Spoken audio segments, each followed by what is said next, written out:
Let's Chat Podcast. Me and Tom representing. There's only two today. Only two will tango.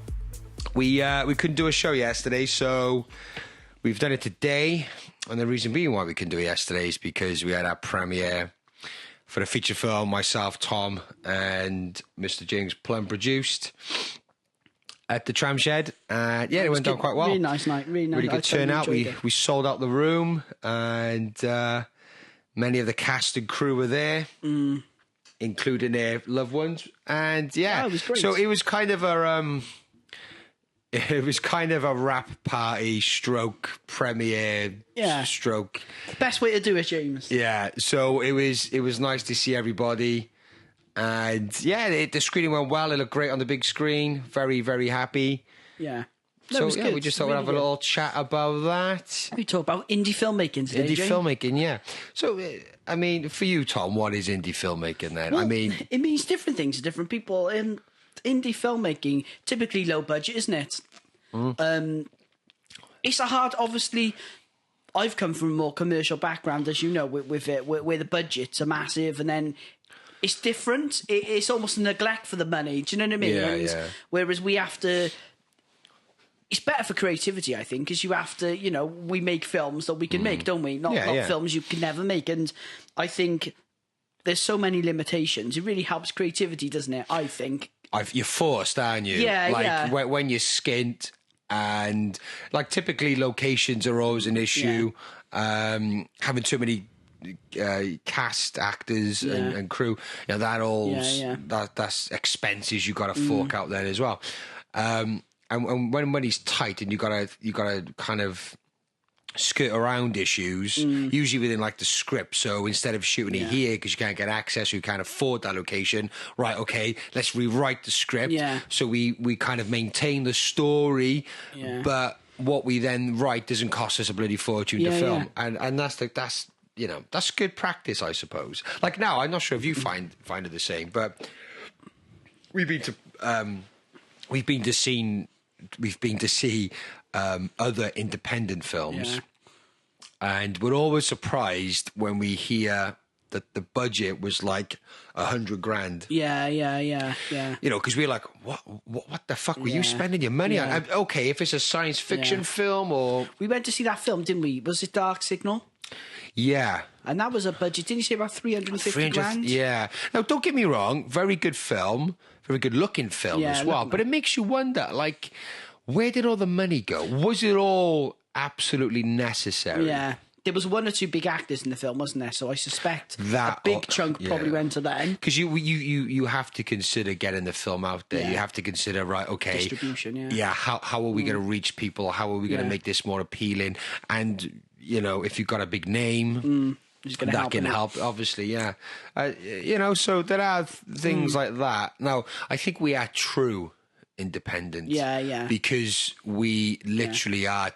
It's solely us. Because indie film doesn't necessarily mean small budget, though, does it? No. And that's what a lot of people think. They think all indie films are small budget, but there's loads of it. Like The Queen's Speech, that was an indie film, wasn't it? Yeah. There was loads of, and some of the budget on indie films can be massive. Yeah, they can be pretty big. But we are true indie. Yeah, it's just us. And I think. In a way, it's not the right way, in a way, because you could say, well, your reach is going to be limited, and that's why you would go with distribution companies, because they can obviously distribute your film to a wider audience. But when you're doing a true independent, so we're coughing up the money, we're making the film, and then we're selling the film ourselves. I mean, we are limited to how far we can reach people, and that's why we kind of doing podcasts like this, even.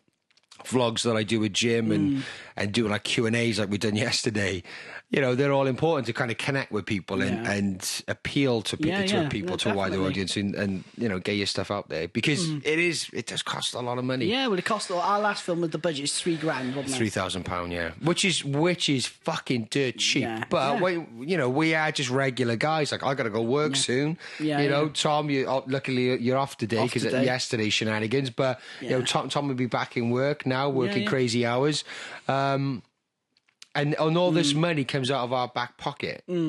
So, and obviously, and that doesn't include the amount of money we spent to get equipment. You know, the equipment we bought ourselves. That's literally, yeah. I mean, we did buy a couple of things equipment-wise. Like, for anybody who cares, I don't know if many of you may switch off at this point. Go, what the fuck they on about? Independent fucking filmmaking. I'm here to talk about fucking the problem with, I don't know, Brexit or whatever.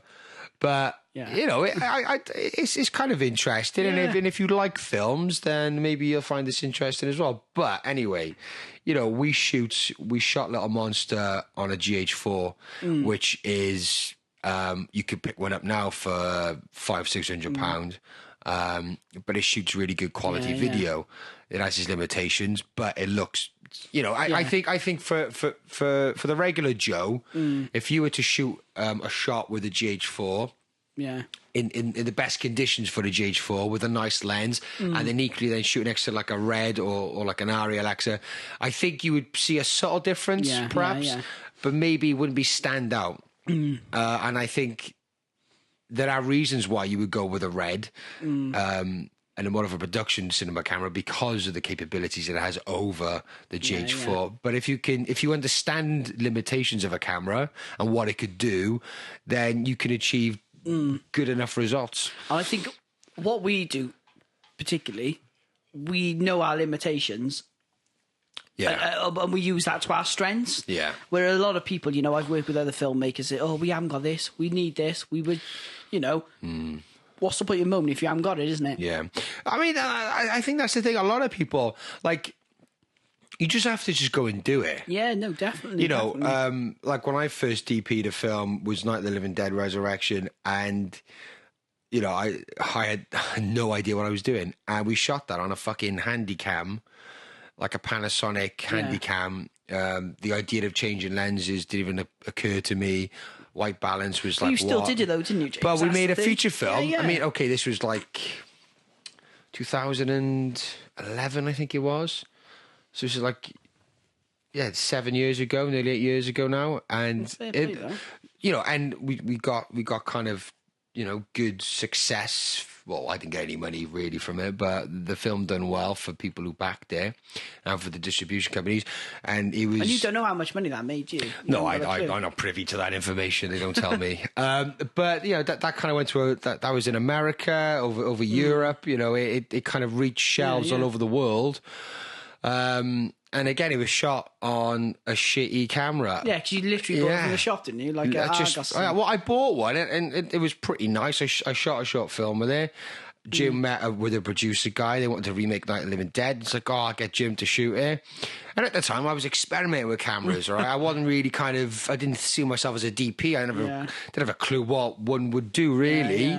But that's the way to do anything, isn't it? Jim? Yeah, but I jumped in feet first, and, you know, the film looks like shit, especially the nighttime stuff. And just fell apart today. It just fell apart. The footage was just no information in there to pull. But this is the weird thing with TV and film, right? I don't know if you know, or people haven't done the TV stuff. You have no TV stuff. But the funny thing is, right? You get on a set or on a production, and it's just assumed you know what you're doing. Just get on with it. No one says, right, Tom, go and do this, go and do that. You're just there, and they're like, yeah, get on with it. Yeah. It's the strangest thing, and there's so many people. Like, the good thing with that is our crews are very small, aren't they? Yeah. But when you work on bigger budget things, there's literally hundreds and hundreds of people running around doing half of them ain't doing nothing. Exactly. It's probably a lot of wasted resources and manpower, isn't it? Whereas when you make it a true independent film like what we do, you know, everybody's input matters. Everybody, and I think that probably gives you a more of a sense of collaboration and team, because everybody matters. And it's essential you do your part, and then you feel like you put it, like if you're in a room making a film and you're not really needed, you're not really wanted. I mean, it can be quite negative, can't it? You know, literally, when I worked on X Factor, there was about 30-40 runners. Yeah. That's standard. Ridiculous, isn't it? Yeah. But then I worked on other projects, other films I worked on, and there was one called Casimir Effect. Oh, no, not Casimir Effect, Love Loss. And that had quite a big budget, apparently. You're talking, someone said, a couple of £1 million budget. God knows where that money went. Jesus Christ. Makes you wonder, doesn't it? It makes you, it does. We did have good catering, though. The catering was pimp. That was when... There we go. That's when it went, Tom, on the cakes. That was when I was sat next to Jonathan Ross's mum. Did I ever tell you that story? No. What's going on? So I was sat there, right? She does a lot of extra work. Jonathan Ross now, Jonathan Ross. The host. The host, Jonathan Ross. And he's got a brother, isn't he? Paul, yeah. Paul Ross. And I was having lunch with this woman. I just sat down. The woman's on her own. Sat down, have a chat with her. Lovely woman. And I just chatted the usual chat. How'd you get into it? You know, she said she's done a few things. She's on EastEnders quite a lot, apparently. Ah, right. She was at the time. I don't know if she still is. Anyway, so we was chatting and stuff. And then she said, oh, yeah, my sons are in TV. They both TV peers.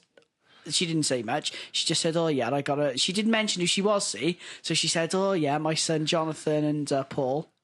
It is Paul, isn't it? You did say Paul. Yeah. Just so people know, right? Before I go on a tangent, I just need to know I was extremely drunk last night, okay? So if I'm slurring my words... We'll go into that now. Yeah. And she said, oh, yeah, my son Paul and Jonathan are in TV. Didn't have a clue she was, and everyone was laughing. And as I walked off, they're like, oh, do you know who she is? And I was like, no. They're like, oh, that's Jonathan Ross's mum. And I love Jonathan Ross. I think he's great. Yeah, he's cool. Yeah, completely, yeah. Yeah. Well, so we mentioned last night. So anyway, we had you know, it's not unusual to do after the screening of your film. It's not unusual to do a Q&A after. And last night we did I think one of the best Q&As that Tramshed has ever seen. It was a good laugh. So again, we had a sold out room. The film went down well. People enjoyed it for what it was. And the silly thing is, after the screening of the film, there was free wine. Yeah, I was fine until the wine. So usually what happens is some cast and crew would sit on a panel, and then the host then would ask questions. He's good, Phil, isn't he? Yeah, Phil Ascott. Thanks to guy. Phil and Factor Vision and Cardiff Independent Film Festival as well for helping us for that shindig on. So Phil sat down with us, but again, so yeah, I backtrack a bit now. So you sit down as a panel, cast and crew, your host then would ask questions of you about the film and production and blah, blah, blah, blah. And then you would open it up to the audience. Yeah. Well, I think that's where it went wrong, wasn't it? Yeah. So I sat down at the panel, I had questions already. And I think what made this Q&A so, non-formal was the fact that I don't think people realised it was kind of a rap party stroke Q&A session because a lot of people there were part of the film and everybody was excited. I mean, like I was buzzing. I had a couple of drinks, but I was mainly buzzing because the stress to get it done at the end, and then I was so tired. My girlfriend was saying, and I was saying to my girlfriend in the car on the way, I was yawning. I was like, I feel physically so drained, isn't it? Drained by it. So then to have the screening go well, and you're happy, and there's some positive feedback, you just feel this weight lifted off your shoulders, and you're kind of buzzing off that. And then, of course, we had the Q&A, some brilliant questions, but we kind of I felt sorry for Phil, and I do apologise to Phil if we kind of went off on a tangent. He loved it. But the audience was great. Some of them were a bit pissed, I think, to be honest. Yeah. Johnny Farrell had a couple, didn't he? Johnny Farrell, we love Johnny Farrell, great actor, based in Ponty. But yeah, we had some good people there, and it wasn't a traditional Q&A, perhaps maybe not as professional as one may like, but fuck it. We had a great time doing it, and again, audience were fantastic. Yeah. And we really appreciate the support that we had yesterday. It was very much like chatting with friends, wasn't it? To be honest, it was very definitely. friendly. You know, no difficult questions and stuff. And no, it was really nice to kind of interact. And you know, there were a lot of us there in the audience, people who worked on the film, maybe kind of inside jokes, which kind of went over some people's heads. Yeah. But it was a great laugh, and again, Tom had a skinful. I had a couple as well. But I think I think if anybody was there and would kind of see us on the panel acting a bit less professional, as one would maybe suspect. Well, go fuck yourself. We're celebrating, and we were chuffed to beans, and fair play to everybody.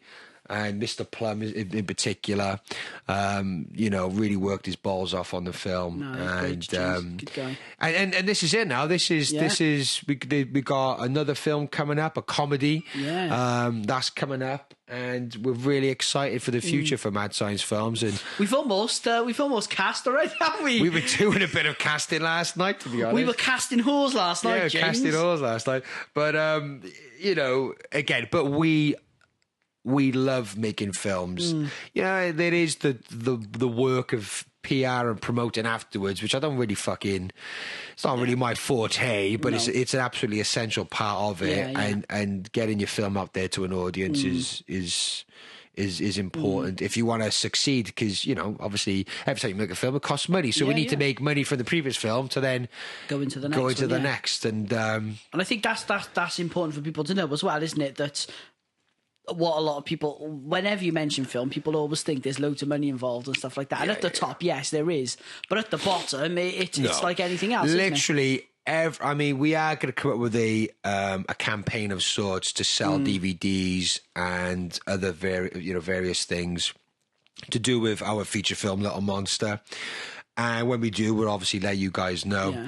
Yeah. But every penny which we make from that goes straight into the next one. We're not going to book a holiday to the Bahamas. Wait there, we're not. Maybe after. This money goes straight into the next film. Do you know what I mean? And each film has its own demands, and that could be locations or certain props to be made or whatever else.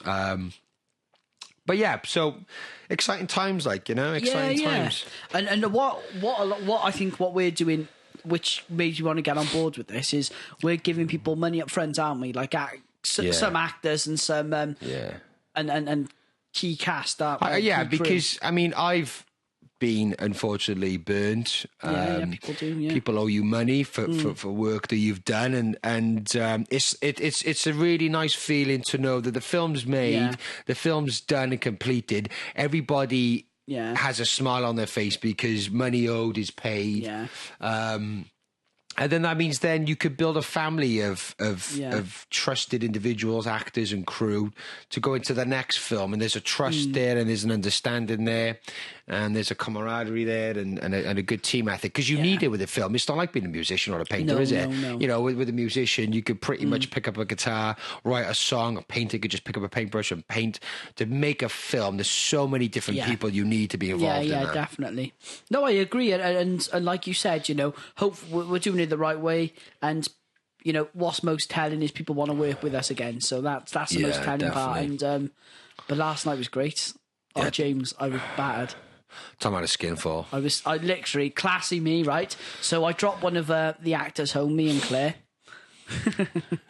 I fell asleep when he was talking to you, which I feel awful about. And I have rung Johnny and apologised. So Johnny, I do apologise again for that. I'm sure. I think Johnny had a couple as well, so he probably didn't even notice, Tom. Yeah. And then so we dropped Johnny off. Yeah. Now, when you're pissed, your perception of time is freaking all over the shop, isn't it? Yeah. At some point between dropping Johnny off in Ponty and getting back to Cardiff, I was sick on the sides of the road. Claire pulled over. I don't know if she knew I was going to be sick. I must have been sick. It's probably. Actually, I think I was. It's funny, isn't it, when you just have those little flashbacks. Sometimes a fresh air. Last night I was nice and merry, and again, I think a lot of it was buzzing off the whole event. No, it was good. And I think as well, over the weekend was stressful, wasn't it? Before the Sunday to kind of, again, I don't want to sound too technical, but we had to create a DCP file from the video clips we've edited together to make the film. And that DCP file took a long time to export. Sorry, his pop is really gassy. That took a long time to export. So, and there's always a potential when you're dealing with any kind of technology, it could just fuck up. Yeah. Well, it did. Well, that's why you lent my computer, wasn't it? Well, yeah. Well, my machine just wasn't handling it. Like, Tom's invested in a really nice iMac, which is a bit of a beast. But even with Tom's very expensive iMac, it's still it still took a bit of time, though, didn't it? Yeah, what was it, 40-odd hours 48 hours to export, yeah. And this is the thing, like, and it's funny just being an actor. It was quite interesting, because I interviewed Stacey, what day was that now? Saturday, so Stacey's the main actress. And what you forget, obviously, because we're involved in the whole process, for the actors, they do their bits, they might see some rushes, they might see some... But that's it then.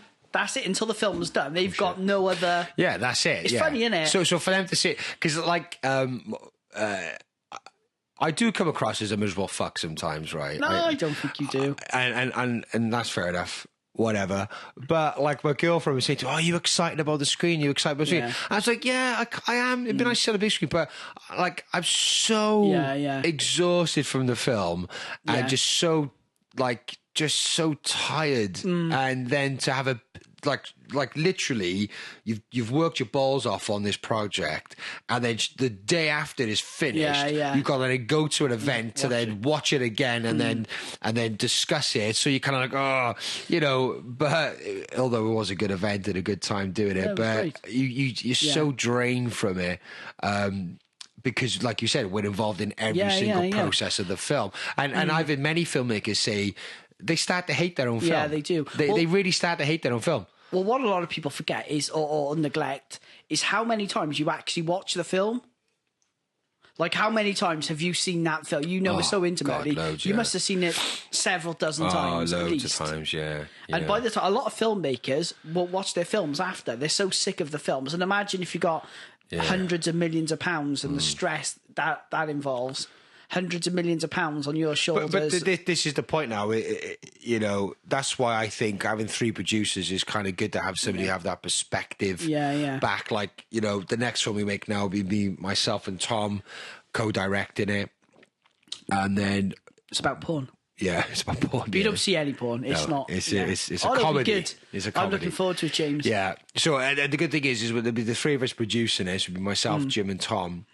And then it'd be me and Tom probably in the edit then, because we're going to co-direct it. Yeah. And then it'd be great to have Jim to come in every now and then and give him some perspective. Because when you're in the mix of it, this, wasn't it? Because you and James were but because when you're balls deep in a project, you lose all perspective on it. You're like, is this even fucking good anymore? Is it just a pile of shit, or is it any good? Like, I remember making a comedy several years ago in university. And it was quite funny. But after a while, you've edited it for so long, you don't know if it's funny anymore. Yeah. But again, and because we're going to be doing a comedy, that perspective's so important. So, it's almost better if James stays away from it as long as possible to see it. Yeah. But I'm excited for that. Yeah, it'll be fun. We've got some good actors lined up. Well, we've got an actor lined up, so haven't we? Yeah, I think it's people about it casted. So, if comedy has his own kind of... what's the word? Like, comedy has its own disciplines, things you need to be more aware of. Yeah. Like, when you're making a horror, yes, obviously your script's got to be, good, and casting has got to be well thought out. But it's so much more important with comedy that your script is on point and the cast is on point. I think you can't get away with it with comedy. Yeah, you can't. Like, no, humor with other is massive. Genres, you can. Yeah. Like maybe if you haven't got such strong actors in dramas or horrors, for example. You don't get away. You get away with it a bit more, but with comedy, if someone's not funny, they're not. And it comes down to timing as well, doesn't it? That timing's so important. Yeah. No, but it'll be great. It'll be an interesting film. Yeah, definitely. Right, should we do some anything happening in the world, Tom? Well, I don't know. There's some fires in. I've briefly caught the end of this. California. Some massive fires, isn't there? They reckon loads of famous people's houses are gone. Yeah, because obviously, being a podcast, we're big fans of the Joe Rogan podcast. Yeah. And he's had to live in his pretty much live in his bloody studio, I think. Is he? Yeah. I think he's in the new studio because it's really rampant. Like, the fires in there. Well, it's just so hot there as well. Everything's like Tinder, hot. Isn't it? Do you remember when we had that hot spell? Was it this year? Yeah, it was, wasn't it? Yeah, we had a good summer. And if we had a fire, well, there was wildfires in Wales, wasn't it? Just outside Newport. Yeah. There was a massive fire. And when everything's so dry, over there, it's dry all the time. It's freaking boiling. Like now, it's we've had good November. weather, actually. I mean, it's been raining recently, but, that kind of hot weather's kind of lingered. I think that's why everybody, like, I've had a bad, I think I sound probably the best I've sounded for a while, actually. Yeah, you still got it, haven't you? Yeah, I still kind of there a bit, like, but it's just the weather. It gets hot and cold, hot and fucking cold. No, but California, they've, there's some parts of the world that they have their own kind of weather issues, whether it be torrential fucking rain, tsunamis or earthquakes. But California really suffer. It'd be terrifying, wouldn't it? Just imagine, because the thing is, James. Here we go. So this is the list, Tom, of celebrities that have been caught up in this. Go on. So Miley Cyrus, she posted saying, "My animals and love of my life made it out safely, and that's all that matters right now. My house no longer stands, but the memories shared with family and friends stands strong." Wow, so her house is gone. Jesus. The Kardashians, Kim. Yeah, she's fucked.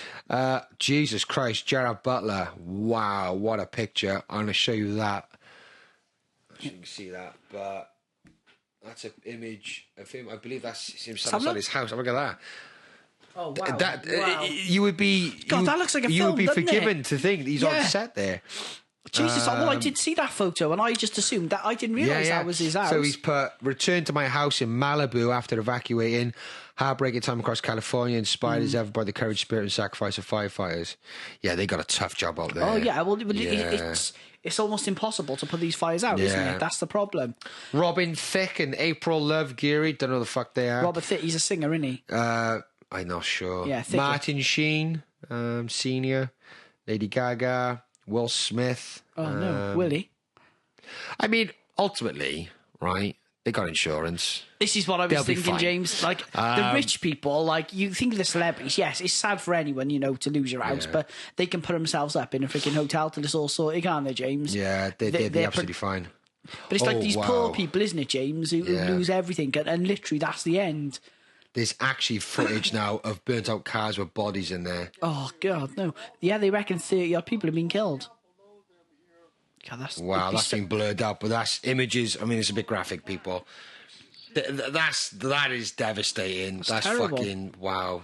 And the problem is, James, as well. Fuck. Because if you had escaping, because I watched the video, this woman driving through and she's praying to God she's going to make it out, and it looks like hell. Hell, like not freezing over, obviously, but it's flames everywhere. I mean, you could just, for any woman would get trapped. Can you? Yeah, you could just be trapped. And the thing is, James, if you're driving as well, other people, you're not going to be able to see people in front of you or if there's any obstacles. And if you crash in the middle of if you crash in the middle of the road, there's fire either side, you're literally fucked, aren't you? You're dead. The thing you've got to imagine is all that smoke. I mean, they probably suffocated before they got burned to a crisp, so you are going to suffocate from the smoke. And then be a horrible way to go. Oh, yeah, and then you're just sitting in the car melting. Oh, my God. It is terrible. Yeah, but there's mass fires, I mean, up there. I mean, have we not got the technology now to kind of foresee or prevent? It's such a big place, isn't it, James? It's such a big place. Imagine, 100 acres of woods being on fire. How could you put that out? Shouldn't they start building houses like a safe distance? Well, they do, don't they? They put these fire, what are they called? Fire breaks, aren't they? Yeah. So houses are separate, certain distance, but it depends how windy it is. That's true, yeah. Because the flames and ashes can float for miles, can't they, really? And that's the thing, Mother Nature doesn't give a fuck if you live in Hollywood. You know what I mean? You've got more stuff to burn, haven't you, James? Exactly, yeah. That's so worrying. I mean, we moan about the weather here, but I think that's the point with Britain. We do have floods. We've had some bad floods up in is it West Country mainly? And North Wales, isn't it? There's a lot of we got a lot of floods and issues like that. Look at our friend Dan Bailey. Dan Bailey, we got a lot of issues with floods and things like that, and it's devastating. His house was completely flooded, wasn't it? Dan? It's not so much lives lost, it's not like tsunamis in Japan. Nothing as devastating as that, but nevertheless, mass devastation to your property, which must cost you. Well, it must be devastating to see. So, and these insurance claims, they don't pay out quickly, do they? Oh, they're scammers, but just imagine, if you're a Kardashian, if you're a celebrity, they're fine. It'd be fine. Yeah, but it's these people who literally lose everything. Like James, if there was a flood here now, you lost everything, you'd be screwed, wouldn't you? Oh yeah. Be absolutely screwed. Absolutely fucked. But yeah, I guess, it would still be horrible if you're loaded, but still you've got the funds to sort it out quickly, haven't you? Wow. Here we go. So I'm just scanning Sky News. This is a bit of a unprepared show. Yeah. So we're gonna wing it. But this is an interesting story. Go on. Melbourne terror attack. Oh, right, yeah. That was... A homeless man who used a shopping trolley in an effort to stop a terrorist attack has become a national hero. Oh, good on him. A campaign set out to help Michael Rogers has raised almost $128,000 in donations from those grateful in his attempt to stop Hassan Khalif Shari Ali. Ali blew up a vehicle packed with gas cylinders on Friday before stabbing 3 members of public. Fucking, ugh. He stabbed 3 members of public, killing a 74-year-old restaurant owner. As Ali turned his knife on police officers who were trying to stop him, Mr. Rogers, 46, grabbed an empty trolley. It's a good idea, though, isn't it? And attempted to shove it towards him. Mr. Rogers told Melbourne newspapers the age that his actions had been a spur of the moment. I just wanted to help him do something right for the first time in my life. Aww. He told Channel 7, I've seen the trolley to the side, so I've picked it up.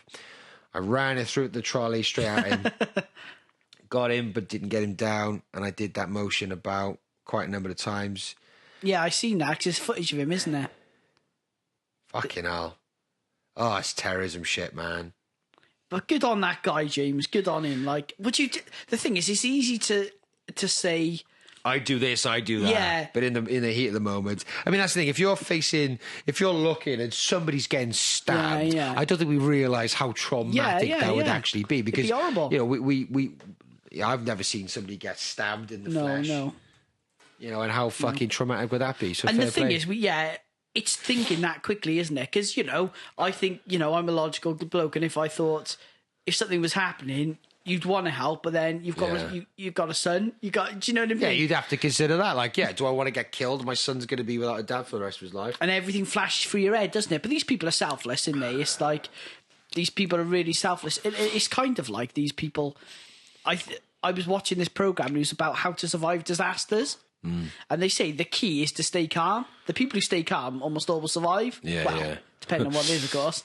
But they say, and that's what's key. Just keeping calm and trying to. Calm, but it must be so hard because things happen so quickly, don't they? And you don't know if he's going to pull out a gun or. Maybe we should start arming the homeless with trolleys. There's plenty of them on the street. Like. Yeah, he's done. Good on him. Like, yes, I said. Nah, fair play. I think we should have more stories like that in the papers. Good stories, yeah, good fucking uplifting stories. Did you hear about the other guy in America? Now, this is quite a big story where he gave a woman his last $20. Did you hear about this story? He gave this woman his last $20, right? So this guy homeless guy. Gave a woman his last $20 because she ran out of petrol. He was like in a dangerous area or something. So he gave her the money or went and got a petrol and put it in her car. And basically, as a thank you, they started a GoFundMe page or something. And they raised like £250,000. But the guy said they stole all the money. The people who raised the money? The people who raised the money apparently have nicked all the money. So he's going through court now. So he's basically asking for this money. And it was a weird story. So basically, they reckon they've freaking nicked all this money. So he's going to court at the minute. It's a weird thing to do, to raise that much money for somebody. But they didn't know they were going to raise that much, did they? They put the story out there. Oh, right, okay. Started the GoFundMe page and just went mental. Imagine that is a lot of money, though. You raise a lot of money. But it was a funny one because he is a heroin addict. He's a drug addict, the guy. Yeah. And basically their argument was, well, what happened? He's had all the money, or they're putting money in a trust for him or something like that. And he wants the cash. Well, yeah. Yeah, that's difficult because would you give somebody with a heroin addiction $100,000? It's enough to kill you a couple of times over, innit? Yeah, you would invest that in kind of treatment, wouldn't you? You think so? I mean, again, was there any stipulations in the money being raised? I don't know. I just remember the story. Yeah. It was quite an interesting little story, and so now it's getting all. So this thing, you know, and that's the problem. What they say that the path they had is paved with good intentions, isn't it? Yeah. And everyone's done everything for good reason. Like this poor bloke is giving him, literally a poor bloke, is giving him the last 20 quid to help him. Fair play, though. I mean, that's good because that could have fucking fed him. Well, isn't he showing kind of signs of been able to make good decisions? Well, I really don't know. As I said, I mean, how many heroin addicts, particularly if you got nothing, would give you their last $20? $20, and that could be a fix, So fair play. Yeah, well, and that would be enough to feed him and get drugs for however long, probably a day or something. Yeah. But so that was an interesting one. So everyone's doing it for good intentions, but it's turned bad, isn't it? I think that, yeah. Unfortunately, there's a lot of cunts in the world. No, you're right, and this is the thing. I don't think everyone in the world's bad. I think most people are selfish, very, very selfish. They can't see further than their own nose. I think because we're all, to an extent, like we're forced to all be like that. Yeah. Because we all need to make sure we're okay. Yeah. Like, families and stuff like that. And what's the saying? I'm okay, Jack, isn't there? yeah, I'm all right, Jack. And I think it's because we just don't know. And unfortunately, what we see from time to time is, our countries run like shit. Yeah. There's no fairness really, and there's no you can be job fucked stability, over. No, there's no job really. stability. No, not at all. Because my dad always talks about it, but when he finished school, literally as he finished high school, there was loads of people outside. So he said there was painters, decorators, architects, and and they just said, "Do you want to do this? Do you want to do this? Do you want to do this?" So they literally walked into a job straight from school. Yeah, that used to be the case, didn't it? But now, how hard is it? When there's no jobs for life. If you get a job, it's usually a fucking awful job with no real prospects, and you just, And this is the thing. There's so much uncertainty in life now, isn't there? Did I read somewhere with somebody telling me there's a bit of an epidemic with kids, like youngsters, who are kind of see being a footballer or a star is the only options. Well, as a career. It's an interesting one because years and years ago, James, I worked in schools, and one day we were in an English lesson, and the teacher asked a question. She said, "What does everyone want to be when they're older?" And a lot of them wanted to be like the women, footballers' wives. That was TV personalities, reality TV personalities and stuff. And obviously when we were younger, if you would have asked that, they would have probably said architects, doctors and stuff. And it's not that long ago we were in school. Feels like it, but I just think we were kind of I think kids are brainwashed nowadays.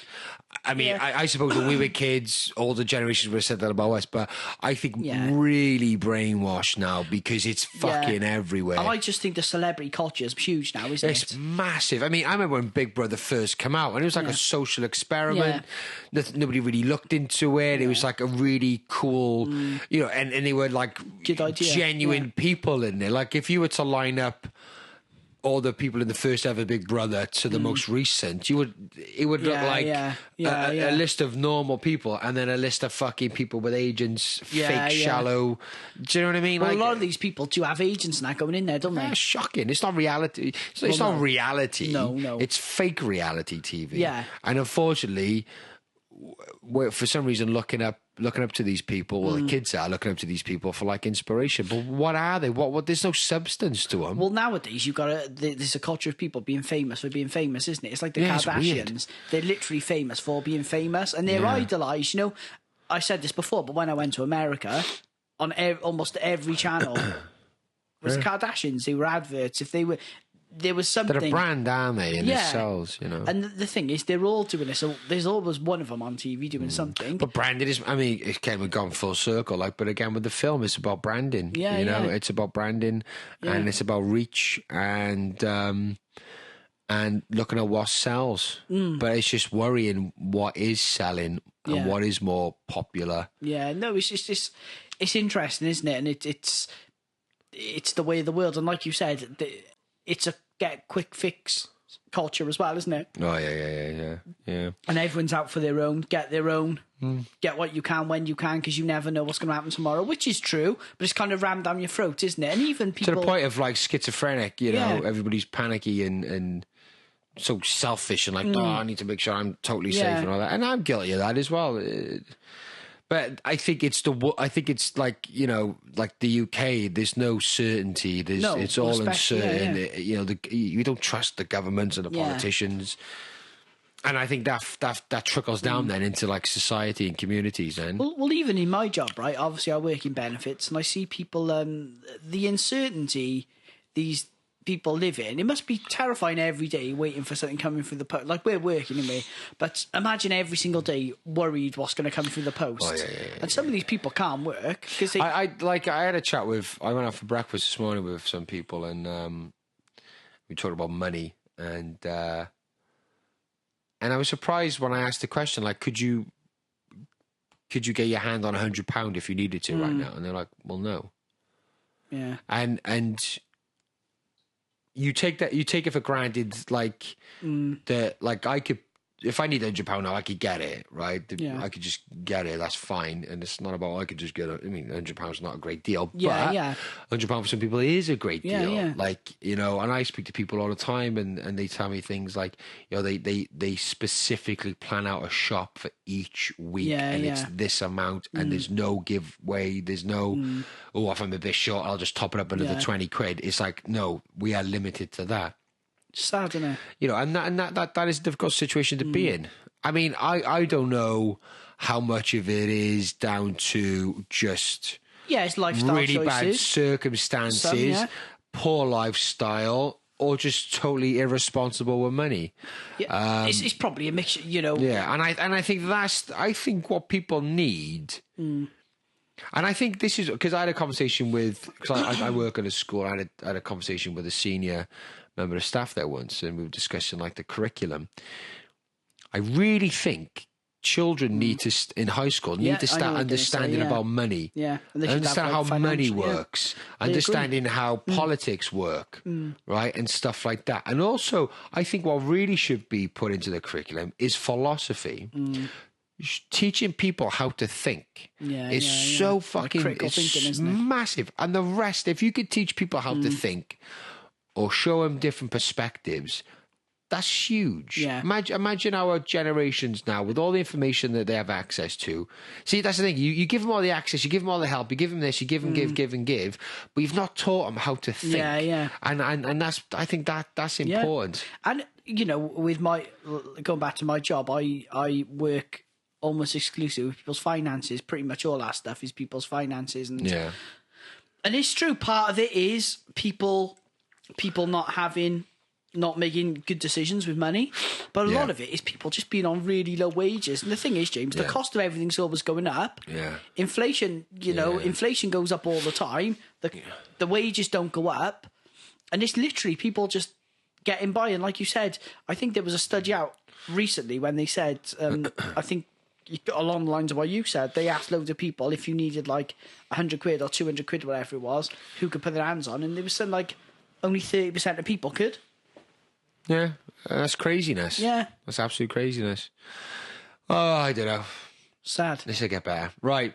That's just done for today because I'm going to go work. Yeah. Going to work my balls off. A bit of a relaxed one today because we had a good night last night. So we'll keep you posted on our feature film. Yeah. Which is Little Monster.